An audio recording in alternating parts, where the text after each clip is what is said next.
examples here. So if you have any doubt, please leave it at the hotel for them to kidnap later, okay? Okay, next question is Katrina. Actually, no. Yes, okay, let's find out. Neda, how do you balance work, business with family and everything else on your plate? So for those of you who don't know, I started this business exactly 6.5 years ago. My twins were 4 years old. My son was still in diapers. So you can imagine how busy I was. And I'm a professional engineer. I do work in the construction industry, and I still am working on the same project, same industry. And I'm a 6A2-4, 3-4 actually. And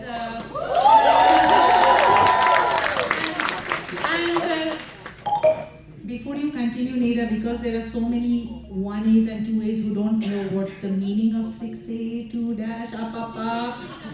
Absolutely. 6A3-4 means you get $10,000 per month fixed. Which is 6A3-3, which is said before that, is 5,000 and 10,000 and goes 15,000 and so on. I still kept my job today. I actually do not recommend you to keep your job when you are at my level, but I love my boss, and I love my project, and I love my client, and I love the nature of the construction, like working with men in the field, the pouring the concrete and all that. You know, it's just a different lifestyle than being at home and working on the computer, and I love both of them, right? But the fact is that after 8 months in the business, I started making a lot more than my engineering salary. I'm like, oh my gosh, I'm spending 40 hours a week. I'm making, I don't know, whatever, 6, 7, 8,000 a month.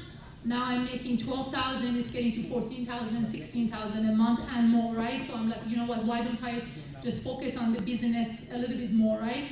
And I had a very rough journey. It wasn't like I started right away and I did my first ad and I started like making money. I did make a lot of mistakes. It took me a long time to have my first sale. And that's what I'm saying, like I tested hundreds of ads. So don't give up. I mean, what Mike Dreyer says, if you stay plugged in, keep trying, you will get there. I promise you that. So if you want to balance your lifestyle, like, you know, your job, your family, your kids, this business, you need to learn to wake up early. My boss wakes up at 4:30, and I learned to wake up very early. There's a 5 a.m. club, group. There is Miracle Morning. You need to read those books. It's all talk about if the rest of the world is waking up at 7, you should be 2 hours ahead of them, right? So you need to learn how to, eat healthier, exercise healthier, so that you don't need to go to bed at 8 and wake up at 11 in the morning, So it's a healthy lifestyle, all I can say. And lots of planning, right? I plan for my week ahead of time. I know exactly what's happening for the week after.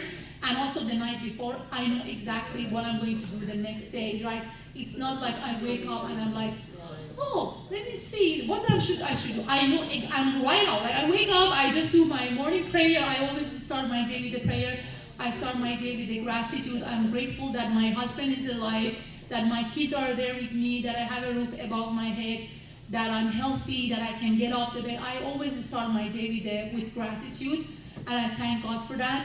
And then after that, I start, I'm like, now I can go to my phone. And I start doing the most important things that needs a lot of challenging things. Like if I want to start a new ad, I will always do it first thing in the morning, so my brain is still fresh. But responding to people on Instagram, this and that, you don't need a lot of